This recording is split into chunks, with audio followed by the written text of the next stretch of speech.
सभी मित्रों को नमस्कार। आज इस वीडियो में मैं कुछ ऐसी घटना का जिक्र करना चाहता हूँ जो वास्तव में घटित हुई और उसके गवाह मेरे स्वजन प्रियजन थे। घटना कुछ काल्पनिक लग सकती है, परंतु ये 100% सही है, सत्य है। ये बात करीब करीब 1960 के दशक की है। उस समय की है जब हमारा उत्तराखंड इस तरह से उन्नत या डेवलप नहीं था जो आज की डेट में है। सड़कें भी वैसी नहीं थी और ट्रांसपोर्ट की सुविधाएं भी वैसी नहीं थी। ये एक गांव की कहानी है। उस गांव में एक युवा जो फौज में भर्ती हुआ था गांव आता है और अपने मित्रों के साथ बैठता है। अब उस समय की जो गांव फौज में भर्ती होते थे लोग, उनकी उम्र करीब 18-19 साल करीब करीब हुआ करती थी। 20 साल मान लीजिए, 21 साल मान लीजिए। जब आदमी फौज से लौटता था घर में छुट्टियों में, तो लोगों का एक रेला लग जाता था कि बाहर से कोई आया है, कोई उसका सामान उठा के जाता था, कोई उसकी कुशल क्षेम पूछता था।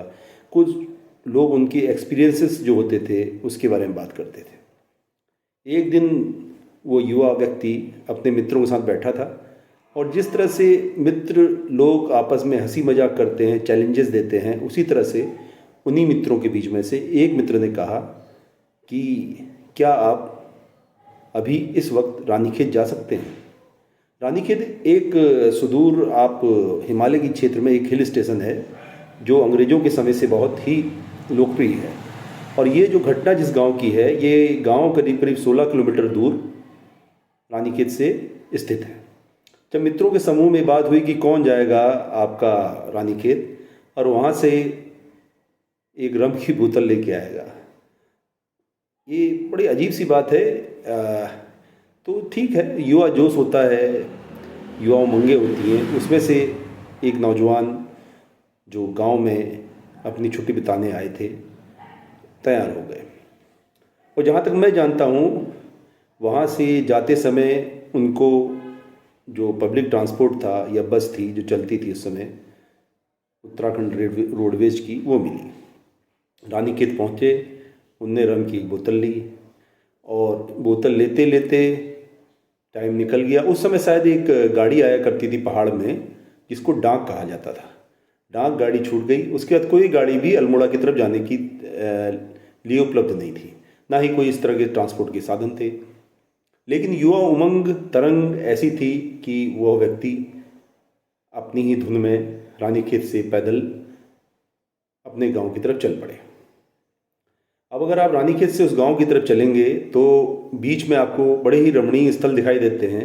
जैसे उधर से निकलते हैं तो आप नीचे की तरफ रानीखेत रोडवेज स्टेशन से आप अल्मोड़ा की तरफ चढ़ते हैं तो आपको बगल में एक सोमनाथ ग्राउंड मिलता है जो एक लुभावना दृश्य पैदा करता है। शाम का समय था, लोग अपने बैरक की तरफ, कुछ लोग एक्सरसाइज कर रहे थे, कुछ लोग घूम रहे थे, फौजियों को देख रहे थे कि शाम की तरह इनका क्या रूटीन रहता है। कुछ लोगों के मन में ये आशाएं थी कि कल हम देश सेवा करेंगे, इनके जैसे बनेंगे, क्योंकि वर्दी का चार्म उसमें बहुत अच्छा था।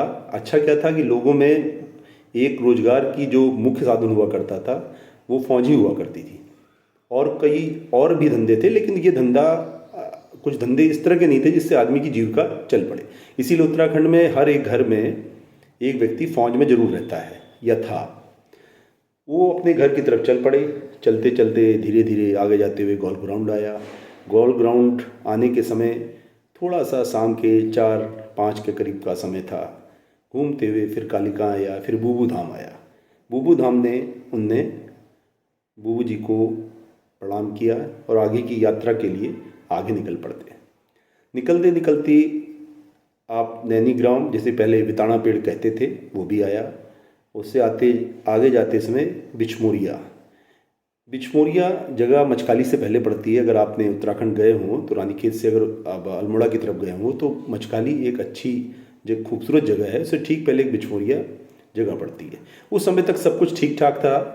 लोग अपने घरों को वापस लौट रहे थे, कुछ लोग अपने खाना बनाने का समय हो रहा था। पहाड़ों में रात बहुत पहले हो जाती है, दिन जल्दी, जब दिन डूब जाता है तो आप आदमी जो व्यक्ति होता है वो शाम के खाने की तैयारी करने लग जाता है और करीब करीब 9-10 बजे आदमी अपने बिस्तर में चले जाता है या सो जाता है, क्योंकि सुबह जल्दी उठना पड़ता है और सूर्य वहाँ पहले निकलता है। अब मचखाली तक तो सब चीज़ें ठीक थी।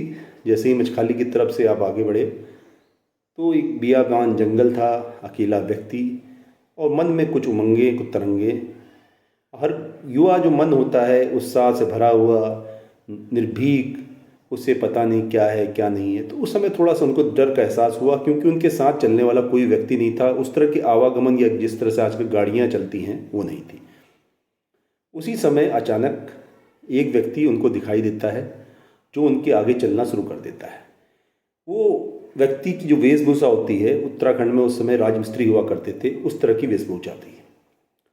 और वो युवा व्यक्ति उनके साथ, चलो कोई नहीं, अपने गांव की तरफ कोई एक व्यक्ति तो मिला जिनके सहारे हम अपने गांव की तरफ चलेंगे। जब भी कोई ऐसा व्यक्ति या दूर आदमी जाता हुआ दिखता है तो आदमी सोचता है कि अपने गांव का या अगल बगल के गांव का होगा। रात का बियाबान जंगल, जानवरों की आवाज़ें और कुछ पहाड़ों में कुछ प्राकृतिक रूप से कुछ ऐसी आवाज़ें होती हैं जो सिहरन पैदा करती हैं। अगर आप कभी दिन में भी जाते हैं उत्तराखंड में किसी जंगल में या वीरान जगह पे, तो पहले तो आपको खूबसूरत लगता है, चीज़ें अच्छी लगती हैं, उसमें खो जाते हैं। कुछ देर में जो शांति होती है वो शांति भी बड़ी विभत्स टाइप की होती है, डरावनी होती है। तो उसी तरह की उसमें मन में अपनी आशाएं लिए हुए, दोस्तों से मिलने की उम्मीद लिए हुए वो व्यक्ति जो थे वो गाँव की तरफ बढ़े। वो व्यक्ति उनके आगे आगे चल रहा था, चलते जा रहा था, न पीछे देख रहा था, तो ये उनके सहारे चलते चलते जा रहे थे। अब ये अगर आप देखते हैं तो मचखाली से उस गांव की दूरी करीब करीब 6 किलोमीटर 7 किलोमीटर के आसपास है।